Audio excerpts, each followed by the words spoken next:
መጽሐፈ ጦቢት ምዕራፍ 1 ከንፍታሌም ነገድ ከአሣሄል ወገን የገባኤል ልጅ የጦብኤል ልጅ የጦቢት የነገሩ መጽሐፍ ይህ ነው።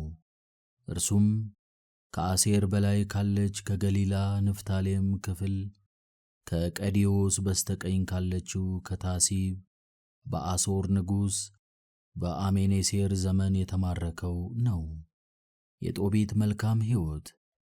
እኔ ጦቢት በሕይወት ዘመኔ በጽድቅና በቅንነት መንገድ ሄድሁ። ወደ አሦር ከተማ ወደ ነነዌ ከኔ ጋር ለመጡ ወንድሞችና ወገኖች ብዙ ምጽዋትን አደረግሁ።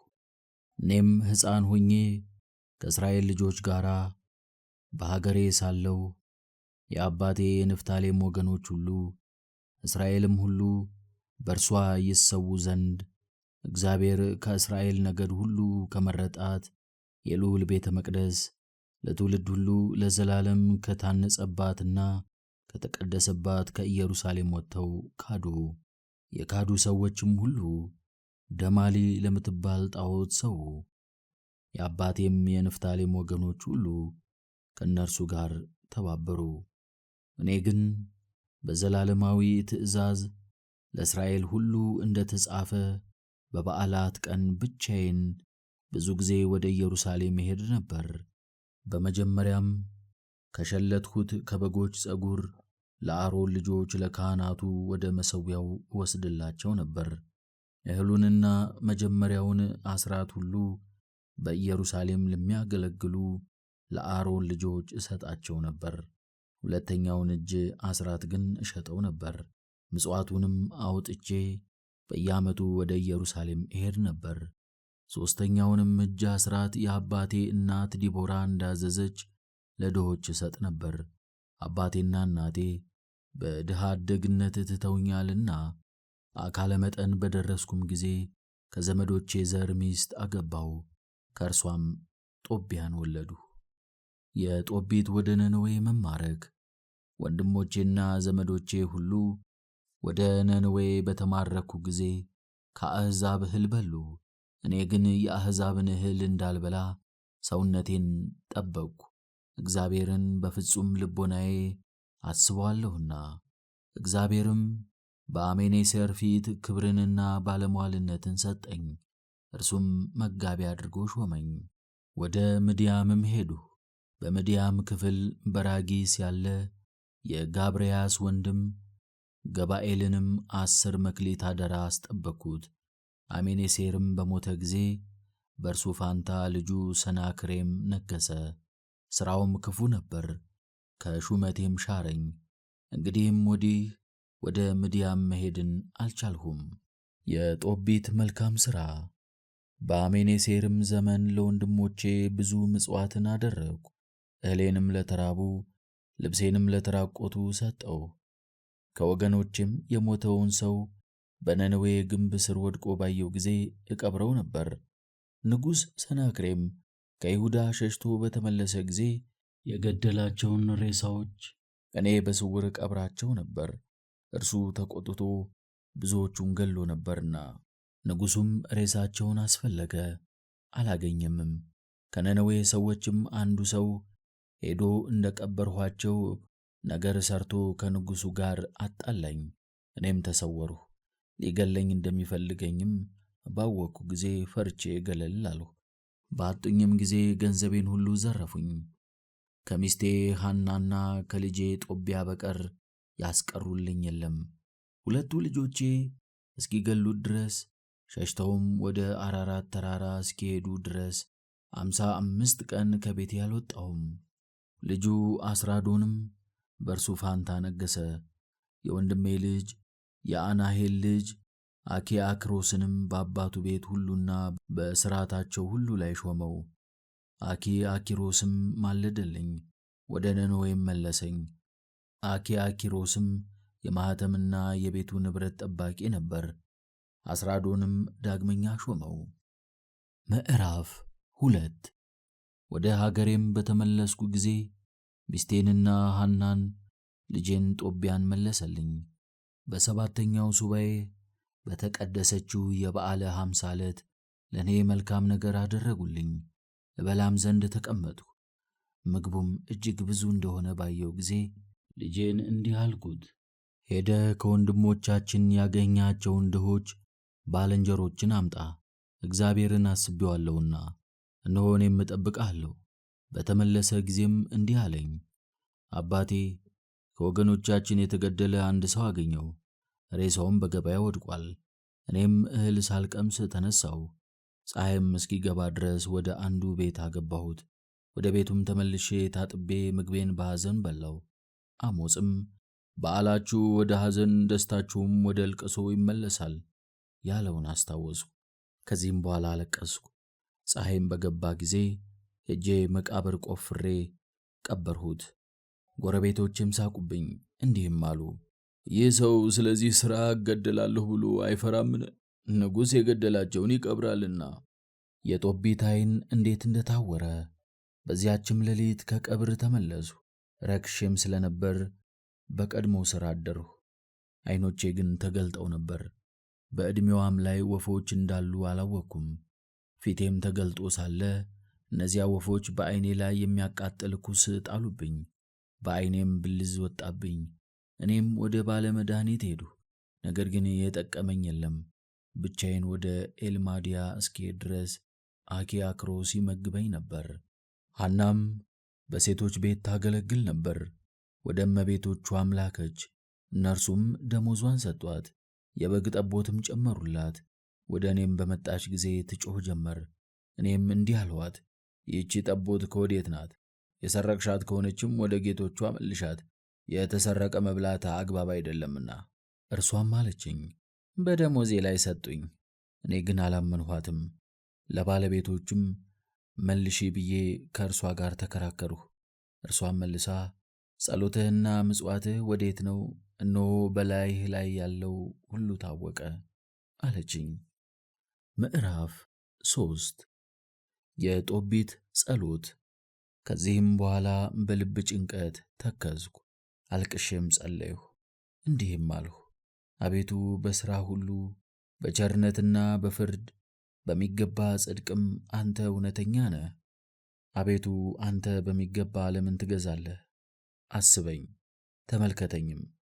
በራሴ ኃጢአትና አንተም በበደሉ ትእዛዝህንም ባልሰሙ በአባቶች ኃጢአት አትበቀለኝ። ለመበርበርና ለመማረክ ለመገደልም አደረግከኝ። በዓለሙ ሁሉና በውስጣቸው በተበተብንባቸው በአሕዛብም ዘንድ መተረቻና መዘባበቻ ሆንን። አሁንም እውነተኛ ፍርድህ ብዙ ነው። የእኔ ኃጢአትና የአባቶች ኃጢአትም እንዲሰረይ አድርግልኝ። ትእዛዝህን አላደረግንምና በፊትህም በእውነት አልሄድንምና። አሁንም በፊትህ ደስ የሚያሰኝን በእኔ ዘንድ አድርግ። ከመኖር መሞት ይሻለኛልና በሞት እሰናበት ዘንድ መሬትም እሆን ዘንድ ነፍሴን የሚቀበላትን እዘዝልኝ። በሐሰትና በውርደት ተግዳሮትን ሰምቻለሁና ሐዘንም በእኔ ላይ በዝቶአልና። ከመከራዬ እሰናበት ዘንድ ወደ ዘላለማዊ ቦታም መሄድ ዘንድ እዘዝ። ፊትህንም ከኔ አትመልስ። በዚያችም ቀን በሜዶን ክፍል በጣኔስ የራጉኤል ልጅ ሳራን ከአባቷ ሴቶች አገልጋዮች ተግዳሮትን አገኘች። ለ7 ወንዶች አጋብተዋት እንደ ወንድና ሴት ሳይቃረቡ አስማንዲዮስ የሚባል ክፉ ጋኔን ገሏቸዋልና። እንዲህም አሏት፣ ባሎችሽ እየተነጠቁ እንደሚሞቱ አታውቂምን? እነሆ 7ቱ አገቡሽ፣ ከእነርሱም አንዱስ እንኳን አልተከተለሽም። እንግዲህ ስለ እነርሱ ምን አሳዘነን? እነርሱ ሞተዋልና ከእነርሱ ጋር ሂጂ። ከአንቺ ወንድ ወይም ሴት ልጅ እስከ ዘላለሙ ድረስ እንይ።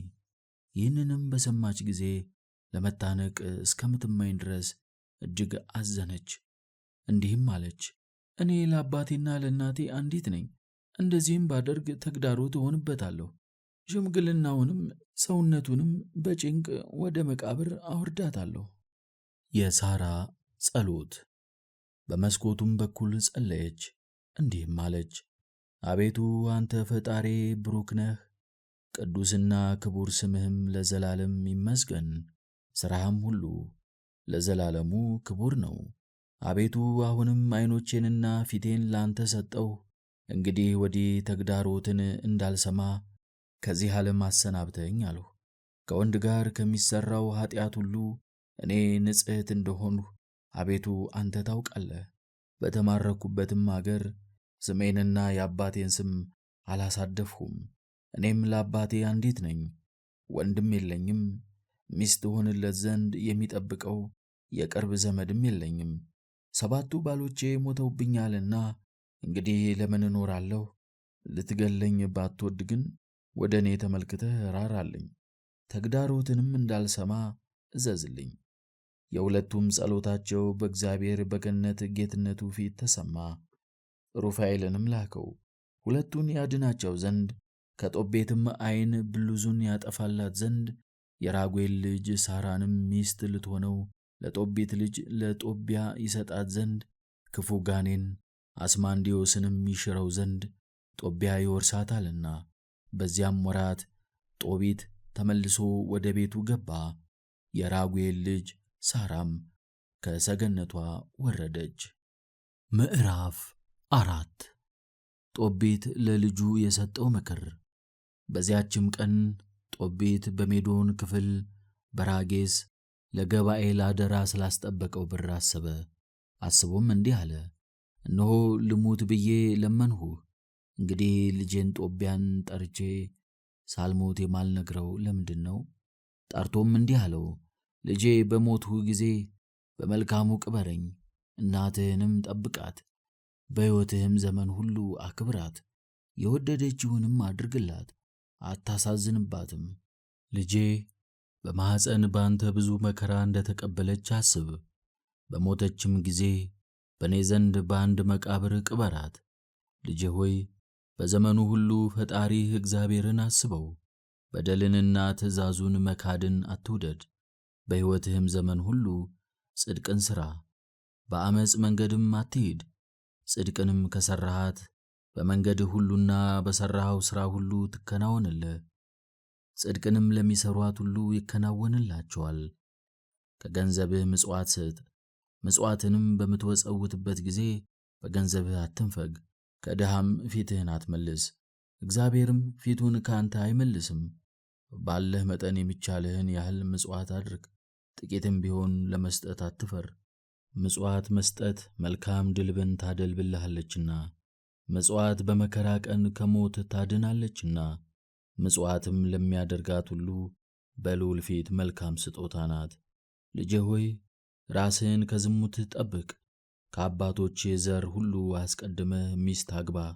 ከዘመዶች ካልሆነች ከባዕድ ወገን ግን አታግባ። እኛ ከጥንት ጀምረው ከነበሩ ከነቢያት ከኖህና ከአብርሃም ከይስሐቅና ከያዕቆብ ልጆች ወገን ነንና። ልጄ ሆይ ሁሉም ከአባቶቻቸው ትውልድ ሚስት እንዳገቡ አስብ። በልጆቻቸውም እንደተባረኩ በዘሮቻቸውም ምድርን እንደወረሷት አስብ።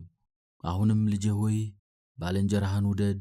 በባልንጀራህ በወገኖች ሴቶች ልጆች ልብህን አታስታብይ። ከእነርሱም ወገን ሚስት አግባ። ትዕቢት ባለችበት ዘንድ ውርደት አለችና ብዙ ሁከትም አለና። ስንፍናም ባለችበት ዘንድ ችግር አለች፣ ታላቅ ድህነትም አለ። ስንፍና የረሃብ እናት ናትና። የተገዛልህ ሁሉ ደሞዝ በአንተ ዘንድ አይደር። በጊዜው ስጠው እንጂ ለእግዚአብሔር ብትገዛ ዋጋህ ይበዛልሃልና። ራስህን እወቅ፣ በሥራህና በጠባይ ሁሉ ጠቢብ ሁን። ለራስህ የምትጠላውን ለማንም አታድርግ። ለመስከርም ወይንን አትጠጣ፣ ከሰካራሞችም ጋር በጎዳና አትሂድ። ከእህልህም ለተራበ ከልብስህም ለተራቆተ ስጥ። ከተረፈህም ሁሉ ለምጽዋት አድርግ። እህልንም በጻድቃን መቃብር ላይ ዝራ፣ ለኃጥአን ግን አትስጥ። በጠቢባን ዘንድ ምክርን ፈልግ፣ የምትረባህንም ምክር አታቅላት። በየጊዜውም ፈጣሪህ እግዚአብሔርን አመስግነው። ጎዳናህም የቀና ይሆን ዘንድ ወደ እርሱ ጸልይ። በሥራህ ሁሉና በጎዳና ሁሉ ያከናውንልሃል። በየጊዜውም ፈጣሪህ እግዚአብሔርን አመስግነው። ጎዳናህም የቀና ይሆን ዘንድ ወደ እርሱ ጸልይ። በሥራ ሁሉና በጎዳና ሁሉ ያከናውንልሃል። በጎውን ሁሉ ከሚሰጥ ከእርሱ ከእግዚአብሔር በቀር ከእግዚአብሔር ያልሆነ አሕዛብ ሁሉ የሚመክሩት ምክር ከንቱ ነውና የወደደውን ያዋርደዋል፣ እርሱም እንደወደደ ይሆናል። አሁንም ልጄ ሆይ ትእዛዜን አስብ፣ ከልብህም አትጥፋ። ጦቢት ለገባኤል አደራ ስለሰጠው ገንዘብ። አሁንም በሜዶን ክፍል በራጊስ ሰው በግብርያል ልጅ በገባኤል ዘንድ አደራ ስላስጠበቅኩት ስለ 10 የብር መክሊት እነግርሃለሁ። ልጅ ሆይ ከድህነት የተነሳ አትፍራ፣ ድሆች በአንተ ዘንድ ብዙ በረከትን ይቀበላሉና።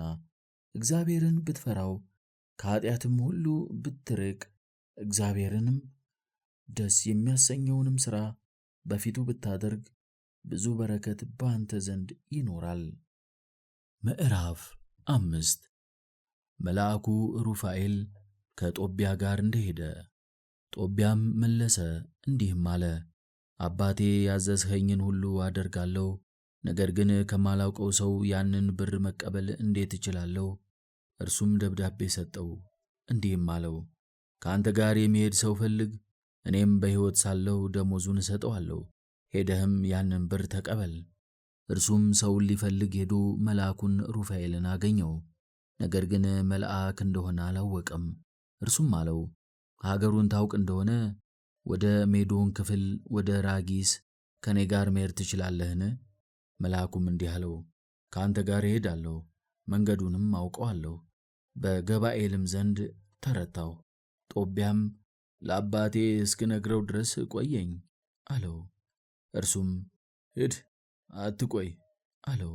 ለአባቱ ከእኔ ጋር የሚሄድ እነሆ አገኘው አለው። እርሱም ከማን ወገን እንደሆነ ከአንተም ጋር ለመሄድ የታመነ እንደሆነ አውቅ ዘንድ ወደ እኔ ጥራው አለው። ጠራውና ገባ። እርስ በርሳቸው እጅ ተነሳሱ። ጦቢትም አንተ ወንድሜ ከማን ወገን ነህ? ከወዴትስ ሀገር ነህ? አለው። መልአኩም ወገኔንና ሀገሬን ትመርምር ወይስ ከልጅህ ጋር የሚሄድበትን ዋጋ ትሰጠኝ አለው።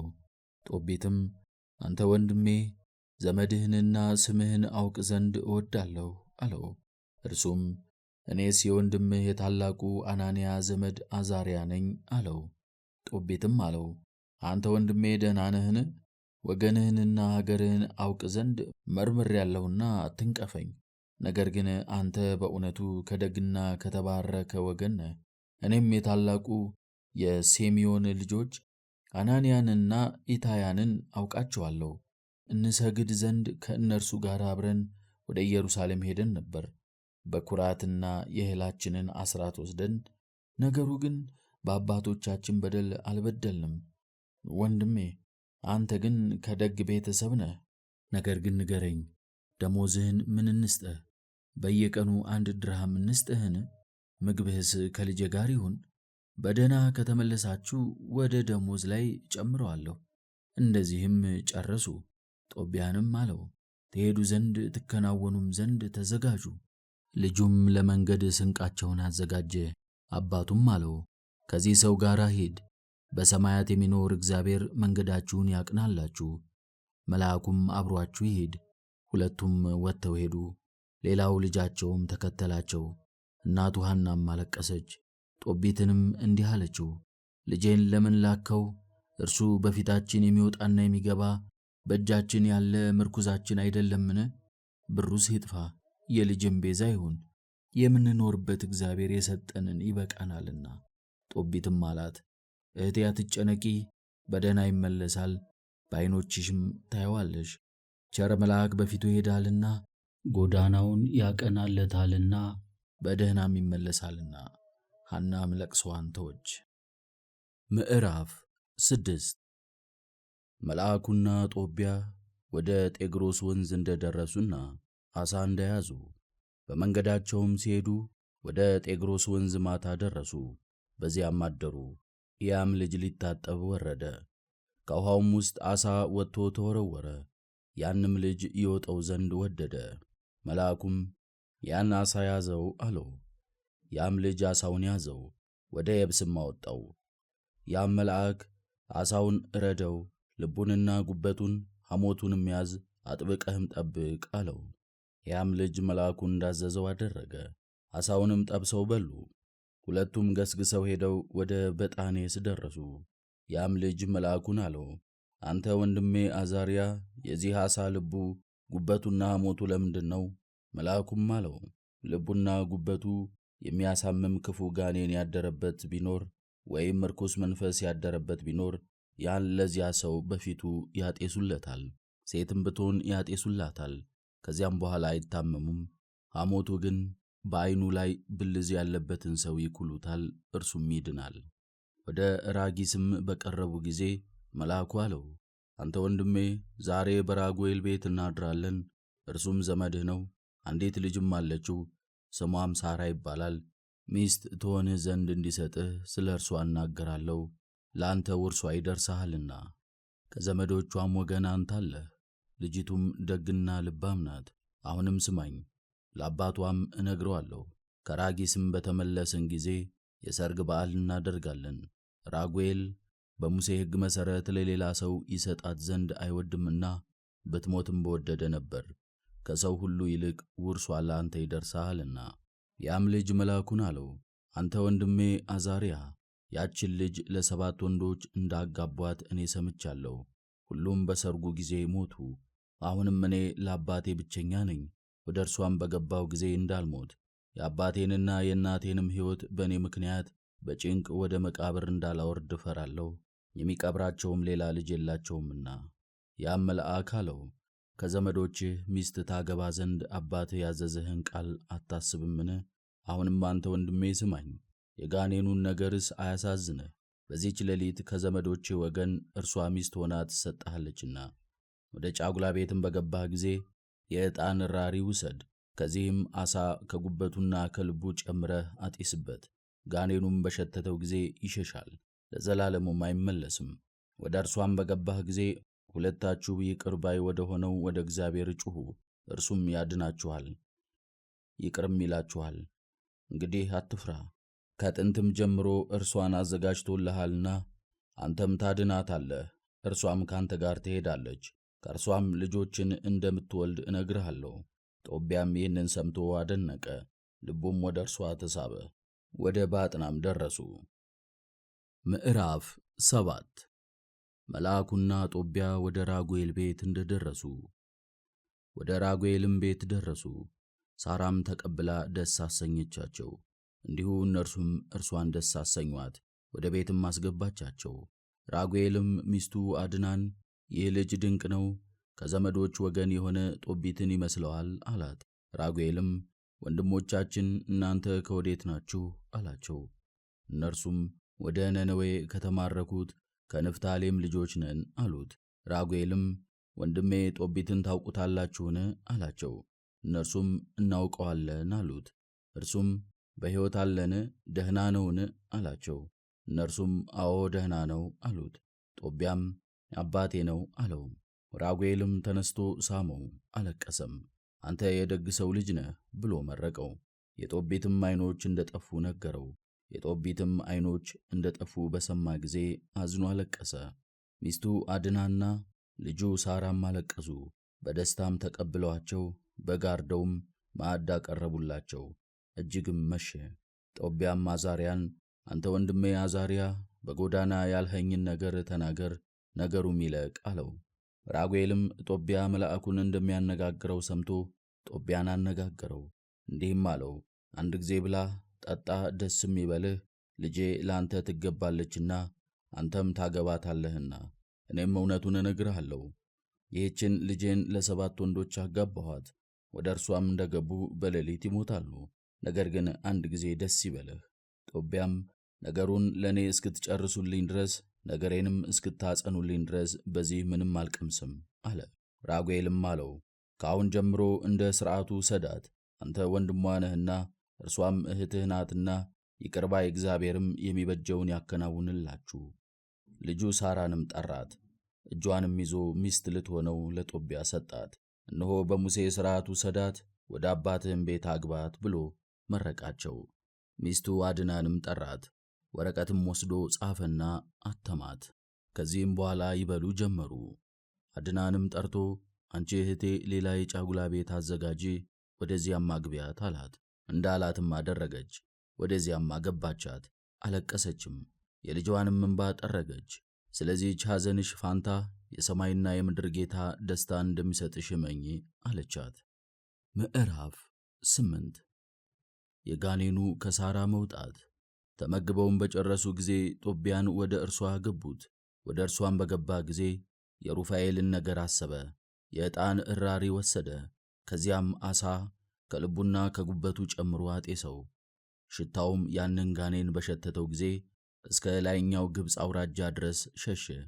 ያም መልአክ ጋኔኑን አሰረው። የጦቢያ ጸሎት።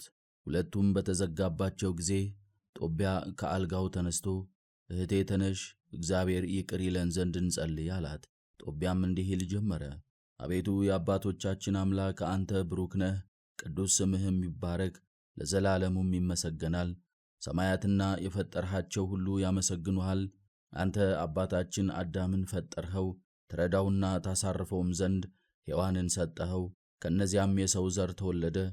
አንተም አልህ ሰው ብቻውን ይኖር ዘንድ መልካም አይደለምና የሚረዳውን እንፍጠርለት።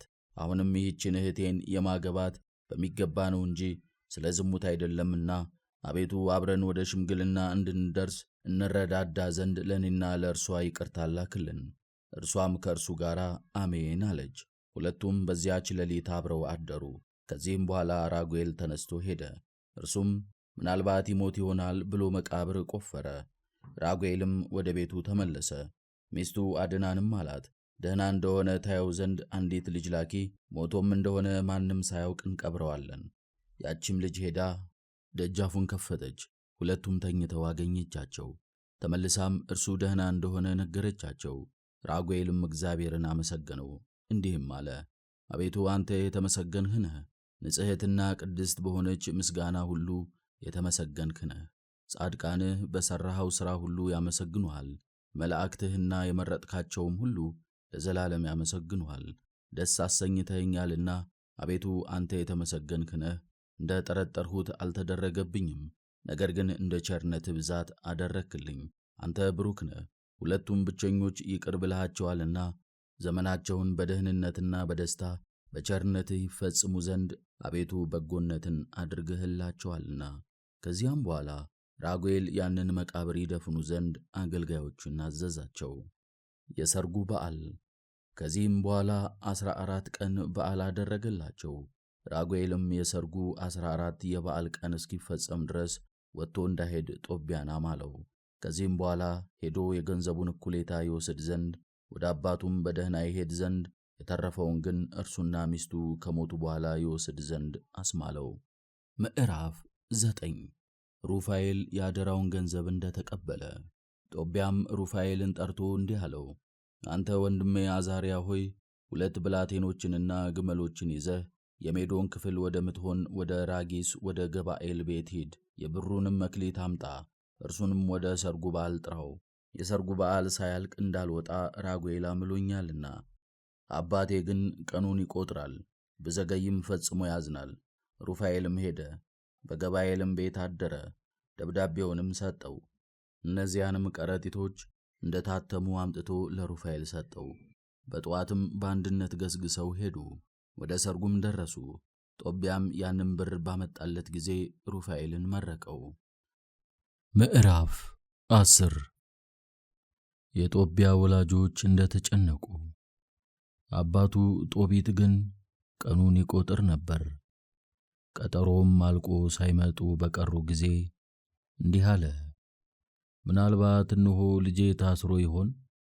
ወይስ ገባኤል ሞቶ ብሩን የሚሰጠው አላገኘ ይሆን? እጅግም አዘነ።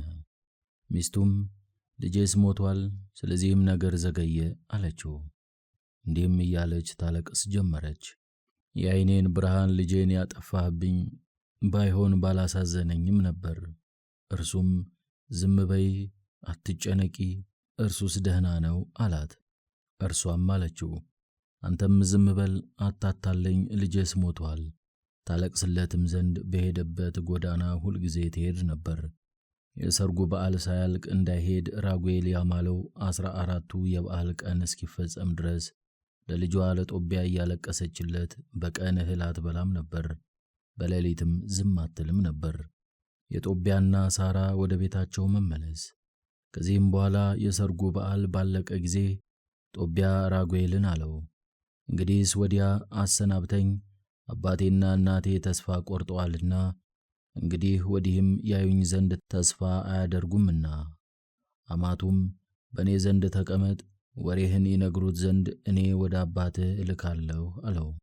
ጦቢያም አይሆንም፣ ወደ አባቴ ሄድ ዘንድ አሰናብተኝ እንጂ አለው። ራጉኤልም ተነስቶ ሚስቱ ሳራንና የገንዘቡን እኩሌታ አገልጋዮቹን፣ ከብቶቹንም ብሩንም ሰጠው። እርሱም ልጆቼ ሆይ ሳልሞት የሰማይ ጌታ በጎ ነገር ያደርግላችሁ ብሎ መረቃቸው። ልጁንም እንዲህ አላት፣ አማቾችሽን አክብሪ፣ እንግዲህ ወዲህ ዘመዶችሽ እነርሱ ናቸውና እኛም ባንቺ መልካሙን እንስማ ብሎ ሳማት። አድናም ጦቢያን አለችው፣ አንተ የምወድህ ወንድሜ ሆይ የሰማይ ጌታ ከልጄ ከሳራ ልጆችን ሰጥቶህ አይልህ ዘንድ በእግዚአብሔርም ፊት ደስ ይለኝ ዘንድ ጎዳናህን ያቅናልህ። እነሆ ልጄን አደራ ሰጥቼሃለሁ፣ አታሳዝናት። ከዚህም በኋላ ጦቢያ ሄደ፣ እግዚአብሔርንም አመሰገነው፣ መንገዱን አቅንቶለታልና። ራጉኤልና ሚስቱ አድናም አመሰገኑት። እነርሱም ሄዱ፣ ወደ ነነዌም ቀረቡ። ምዕራፍ 11 ከዚህም በኋላ ሩፋኤል ጦቢያን አለው፣ አንተ ወንድሜ አባትህን እንዴት እንደተውኸው አታውቅምን? ና ከሚስትህ ቀድመን ሄደን ቤቱን እናዘጋጅ፣ የዚህንም ዓሣ ሐሞት ያዝ። ያም ከእነርሱ ጋር የተከተለው ብላቴና ከእነርሱ ጋር ሄደ። ሐና ግን በጎዳና ተቀምጣ ልጇን ታይ ዘንድ ትመለከት ነበር። ሲመጣም አየችው። ሄዳም አባቱን እነሆ ልጅህ መጣ፣ ከእርሱም ጋር የሄደው ያ ሰው መጣ አለችው። የጦቢት ዓይን እንደበራ። ሩፋኤልም አለው፣ የአባትህ ዓይኖች እንዲበሩ አውቃለሁ። አንተ ግን ያ ሐሞት የአባትህን ዓይን ኳለው። በተኳለም ጊዜ ዓይኖቹን ያሻል፣ ብልዙም ከዓይኑ ይወጣል፣ በደህናም ያያል። ሐናም ሮጣ የልጇን አንገት አቅፋ ልጄ ሆይ ካየሁህ እንግዲህ ልሙት አለችው። ሁለቱም አለቀሱ። ጦቢትም ወደ ደጅ ወጣ፣ ተሰነካከለም። ልጁም ሮጦ አባቱን አነሳው። የአባቱንም ዓይኖች በዚያ ሐሞት ኳለና አባቴ ሆይ እንደምትድን ታመን አለው። በኳለውም ጊዜ ዓይኖቹን አሸ፣ ብልዙም ከዓይኑ ብሌን ተገፈፈ። ልጁንም አየው፣ አንገቱንም አቅፎ አለቀሰ፣ እንዲህም አለ፣ ጌታ ሆይ የተመሰገንህ ነህ፣ ስምህም ለዘላለሙ ይመስገን። ቅዱሳን መላእክትህም ሁሉ ብሩካን ናቸው። ገርፈህ ይቅር ብለኸኛልና እነሆም ልጄ ጦቢያን አየሁት። ከዚህም በኋላ ልጁ ደስ እያለው ገባ። ለአባቱም በሜዶን የተደረገለትን ታላላቅ ነገር ሁሉ ነገረው። ጦቢትም ደስ እያለው ወጥቶ ምራቱን ተቀበላት። እግዚአብሔርንም በነነዌ አደባባይ አመሰገነው። ሲሄድም ያዩት ሰዎች እንዴት አየ ብለው አደነቁት። ጦቢት ግን በፊታቸው እግዚአብሔርን አመሰገነ፣ እግዚአብሔር ይቅር ብሎታልና። ጦቢትም ወደ ምራቱ ወደ ሳራ በደረሰ ጊዜ ልጄ እንኳን በደህና ገባሽ ብሎ መረቃት። ወደ እኛ ያመጣሽ እግዚአብሔርም ይመስገን፣ አባትሽንና እናትሽንም ይባርክ አላት። በነነዌም ለሚኖሩ ለወንድሞቹ ሁሉ ታላቅ ደስታ ሆነ። አኪአክሮስም መጣ፣ የወንድሙ ልጅ ነሳቦስም መጣ። 7 ቀንም በደስታ የሰርግ በዓል አደረጉ። ምዕራፍ 12 ለሩፋኤል የታሰበ የአገልግሎት ዋጋ። ከዚህም በኋላ ጦቢት ጦቢያን ጠርቶ ልጄ ሆይ ከአንተ ጋር የሄደ የዚህን ሰው ደሞዙን ይለት፣ ዳግመኛም ትጨምርለት ዘንድ ይገባል አለው። ጦቢያም አባቱን እንዲህ አለው፣ ያመጣሁትን የገንዘቤን እኩሌታስ እንኳ ብሰጠው የሚጎዳኝ የለም። ወደ አንተ በደህና መልሶኛልና ሚስቴንም ፈውሷታልና ብሩንም አምጥቶልኛልና እንዲሁም አንተን ፈውሶሃልና። አባቱም እውነት ተናገርህ አለው። ያንም መልአክ ጠርቶ እንዲህ አለው፣ ከእናንተ ጋር ካመጣችሁት ሁሉ እኩሌታውን ይዘህ በደህና ሂድ። ሩፋኤልም ያን ጊዜ ሁለቱን ሁሉ ጠራቸው። ገለል አድርጎም እንዲህ አላቸው፣ እግዚአብሔርን አመስግኑት፣ ለእርሱም ተገዙ፣ ለስሙም ምስጋና አቅርቡ።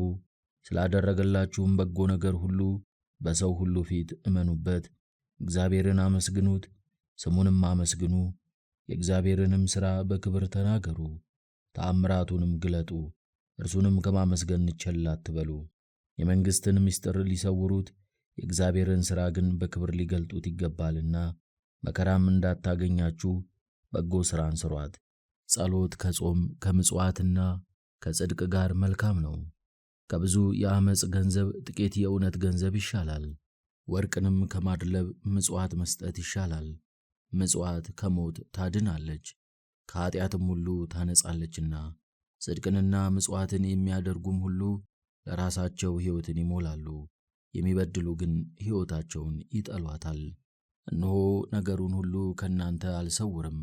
የመንግሥትን ምስጢር ሊሰውሩት የእግዚአብሔርን ሥራ ግን በክብር ሊገልጡት መልካም እንደሆነ ነግራችኋለሁ። እነሆ አንተና ምራትህ ሳራ በጸለያችሁ ጊዜ የልመናችሁን መታሰቢያ እኔ በቅዱሱ ፊት አቀረብሁ። አንተም ሬሳ በቀበርህ ጊዜ ያን ጊዜ እኔ ካንተ ጋር ነበርሁ። ቸል ባለልህ ጊዜ ምሳህንም ትተህ በተነሳህ ጊዜ ሬሳንም ትቀብር ዘንድ በሄድህ ጊዜ በጎ ሥራን መሥራትንም ባልዘነጋህ ጊዜ እኔ ካንተ ጋር ነበርሁ። አሁንም ጌታ እግዚአብሔር አንተን አድንህ ዘንድ ምራትህ ሳራንም ከሐዘኗ አረጋጋት ዘንድ ላከኝ። የቅዱሳንን ጸሎት ከሚያሳርጉ በገናናውና በቅዱሱ ጌትነት ፊት ከሚያቀርቡ 7ቱ ቅዱሳን መላእክት አንዱ መልአክ እኔ ሩፋኤል ነኝ አላቸው። ይህንንም ሰምተው ሁለቱ ደነገጡ፣ ፈርተዋልምና በግንባራቸው ወደቁ። መልአኩም እንዲህ አላቸው፣ አትፍሩ፣ ነገር ግን አምላካችሁ እግዚአብሔርን ፍሩት፣ እግዚአብሔርን ፈጽማችሁ አመስግኑት። ምስጋና ለእኔ አይገባኝምና፣ ነገር ግን የአምላካችሁ ፈቃድ አመጣኝ። ስለዚህም በዘመናት ሁሉ ለዘላለሙ እግዚአብሔርን አመስግኑት። እኔም ተገለጥሁላችሁ፣ ነገር ግን እይታን አያችሁ እንጂ ከእናንተ ጋር አልበላሁም አልጠጣሁምም። አሁንም በእግዚአብሔር እመኑ፣ ወደ ላከኝም ወደ ላይ እወጣለሁና ይህን ሁሉ በመጽሐፍ ጻፉት አለ። ያን ጊዜም ተነስቶ ሄደ። ከዚያ በኋላም አላዩትም። የእግዚአብሔርም መልአክ ስለ ተገለጸላቸው ገናናና ድንቅ በሚሆን በእግዚአብሔር ሥራ ሁሉ አመኑ። ምዕራፍ 13 ጦቢት ለእግዚአብሔር ያቀረበው ምስጋና። ጦቢትም የደስታ መጽሐፍን ጻፈ፣ እንዲህም አለ። ለዘላለም ሕያው የሚሆን መንግሥቱም ለዘላለም የሆነ እግዚአብሔር ይመስገን። እርሱ ይገርፋል ይቅርም ይላል፣ እርሱ ወደ ሲኦል ያወርዳል ያወጣልም፣ ከእጁም የሚያመልጥ የለም። እናንተ የእስራኤል ልጆች ሁሉ እርሱ በመካከላቸው በበተነን በአሕዛብ ሁሉ ፊት ተገዙለት። በዚያም ገናናነቱን ገልጣችሁ በሰው ሁሉ ፊትም አክብሩት። እርሱ ጌታችን ነውና፣ እርሱ እግዚአብሔር ለዘላለም አባታችን ነውና። በኃጢአታችን ይገርፈናል፣ ዳግመኛም ይቅር ይለናል። በመካከላቸው ከበተነን ከአሕዛብም ሁሉ ይሰበስበናል። በፊቱ እውነትን ትሠሩ ዘንድ በፍጹም ልባችሁ በፍጹም ነፍሳችሁም ወደ እርሱ ከተመለሳችሁ ያን ጊዜ እርሱ ወደ እናንተ ይመለሳል፣ ፊቱንም ከእናንተ አይሰውርም። ከእናንተ ጋር ያደረገውን ታያላችሁ። በፍጹም ልባችሁ በፍጹም ነፍሳችሁም እመኑበት። ጻድቅ እግዚአብሔርን አመስግኑት። የዘላለምን ንጉሥ በተማረካችሁበት አገር ከፍ ከፍ አድርጉት። እኔም በተማረኩበት አገር አምንበታለሁ። ኃጢአተኞች ለሆኑ ለአሕዛብም ኃይሉንና ገናናነቱን እናገራለሁ። እናንተ ኃጢአተኞች ተመልሳችሁ በፊቱ እውነትን ሥሯት። ወዶም ቸርነቱን ለእናንተ ያደርግላችሁ እንደሆነ ማን ያውቃል? ፈጣሪዬን ከፍ ከፍ አድርገዋለሁ። ሰውነቴም የሰማይን ንጉሥ እግዚአብሔርን ታመሰግነዋለች። ገናናነቱንም በሁሉ ዘንድ እናገራለሁ። ቅድስት ከተማ ኢየሩሳሌም ሆይ በልጆችሽ ኃጢአት በመከራ አይቀስፍሽምን? ዳግመኛም ደጋግ ለሆኑ ልጆችሽ ይራራላችኋል። በበጎ ሥራ ለእግዚአብሔር ተገዢ። በአንቺም ዘንድ ድንኳኑ በደስታ እንድትሠራ የዘላለሙን ንጉሥ አመስግኝ። በዚያም ያሉ የተማረኩ ሰዎች ደስ ይላቸዋል። በዘላለማዊ ትውልድም ሁሉ የተጠሉ በአንቺ ምክንያት ይወደዳሉ። ብዙ አሕዛብ ከሩቅ ወደ ፈጣሪ እግዚአብሔር ስም ይመጣሉ፣ ለሰማይ ንጉሥም እጅ መንሻን ያመጣሉ። ትውልድም ሁሉ ያመሰግኑሃል፣ ለስምህም ምስጋናን ያቀርባሉ። የሚጠሉ ሁሉ የተረገሙ ናቸው፣ የሚወዱ ሁሉ ግን ለዘላለሙ የተባረኩ ናቸው። በጻድቃን ልጆች ደስ ይልሃል። አቤቱ በአንድነት ተሰብስበው የጻድቃንን ጌታ አንተን ያመሰግናሉና የሚወዱህ ብፁዓን ናቸውና በሰላምህም ደስ ይላቸዋል። ስለ መከራህ የሚያዝኑ ሁሉ ብፁዓን ናቸው። ክብርህን ሁሉ አይተው በአንተ ደስ ይላቸዋልና ለዘላለሙም ደስ ይላቸዋል። ሰውነቴ ገናና ንጉሥ እግዚአብሔርን ታመሰግነዋለች። ኢየሩሳሌም ሰንፔር በሚባል ዕንቁ ትሠራለችና ግድግዳዋ በመረግድና በከበረ ዕንቁ፣ አዳራሿና በሮቿ በጠራ ወርቅ ይሠራሉና በአትራኮስ ዕንቁና በሶፎር ዕንቁ ይሠራልና በጎዳናዋ ሁሉ ሃሌሉያ ይላሉ።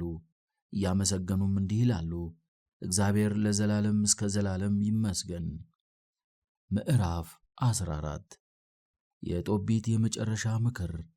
ከዚህ በኋላ ጦቢት ከመጸለይ ዝም አለ።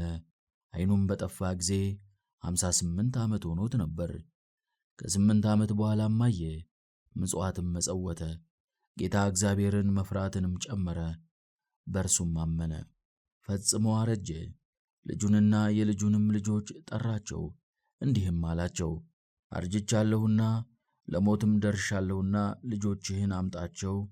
ልጄ ወደ ሜዶን ሂድ፣ ትጠፋ ዘንድ እንዳላያት ነቢዩ ዮናስ በነነዌ የተናገረውን ነገር ሁሉ አውቃለሁና። በሜዶን ግን እስከ ዘመኑ ድረስ ሰላም ይሆናል። ወንድሞቻችንም ከተባረከች ምድር ሁሉ ወደ የሀገሩ ይበተኑ ዘንድ አላቸው።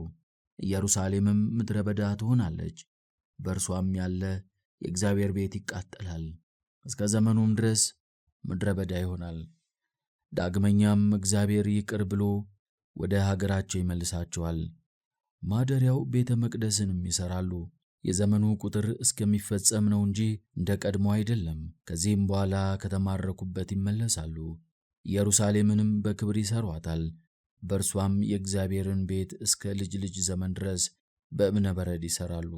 አሕዛብም ሁሉ በእውነት ወደ እርሱ ይመለሳሉ፣ እግዚአብሔርንም ይፈሩታል፣ ጣዖቶቻቸውንም ይጥላሉ። አሕዛብ ሁሉ እግዚአብሔርን ያመሰግኑታል፣ ሕዝቡም በእርሱ ያምናሉ። እግዚአብሔርም ወገኖቹን ከፍ ከፍ ያደርጋቸዋል። በእውነትና በቅንነት እግዚአብሔርን የሚፈሩ ሰዎች ሁሉ ደስ ይላቸዋል፣ ለወንድሞቻቸውም ቸርነትን ያደርጋሉ። ልጄ ሆይ አሁንም ከነነዌ ውጣ፣ ነቢዩ ዮናስ የተናገረው ነገር በግድ ይደረጋልና። አንተ ግን ትእዛዙንና ሕጉን ጠብቅ፣ ይቅር ባይም ሁን። በጎ ይደረግልህ ዘንድ እውነትን ውደድ። አክብረህ ቅበረኝ፣ እናትህንም ከኔ ጋር ቅበራት። ልጄ በነነዌ አትቆይ። ሐማ በዘመድህ በአኪ አክሮስ ያደረገውን ከብርሃን ወደ ጨለማ እንዳገባው ፍዳውንም እንደ ተቀበለ አኪ አክሮስም እንደ ዳነ እይ። እርሱ ግን ፍዳውን ተቀበለ፣ እርሱ ወደ ጨለማ ወረደ። ምናሴ ምጽዋትን አደረገ፣ እውነትንም አደረገ፣ ከመከሩበት ከሞት መቅሰፍትም ዳነ። ሐማ ግን በዚያች ወጥመድ ወደቀና ሞተ። የጦቢትና የሚስቱ ሞት። አሁንም ልጄ ምጽዋት የምታደርገውን እይ፣ ከሞት ታድናለች ታጸድቃለችም። ጦቢትም ይህንን ተናግሮ ሞተ። በአልጋው ላይ ሳለም ነፍሱ ከሥጋው ተለየች። 158 ዓመትም ሆኖት ነበር። በክብርም ቀበሩት። እናቱ ሐናም በሞተች ጊዜ ከአባቱ ጋር ቀበራት። ጦቢያም ከሚስቱና ከልጆቹ ጋር አማቱ ራጉኤል ወዳለበት ወደ ባጥና ሄደ። ራጉኤልና ሚስቱ አናም አርጅተው ሞቱ። አማቾቹንም አክብሮ ቀበራቸው። ገንዘባቸውንም ሁሉ ወረሰ። የአባቱን የጦቢትን ገንዘብም ወረሰ። ጦቢያም በ127 ዓመቱ ሞተ። የሜዶን ክፍል በምትሆን በባጥናም ተቀበረ። አባቱም እንደነገረው ሳይሞት የነነዌን ጥፋት ሰማ። ናቡከደነጾርና አሕሻዊሮስም የነነዌን ጥፋት ሰምተው ደስ አላቸው። የጦቢትና የልጁ የጦቢያ ነገር ተፈጸመ። ለእግዚአብሔር ለዘላለም ክብር ምስጋና ይገባው፣ አሜን።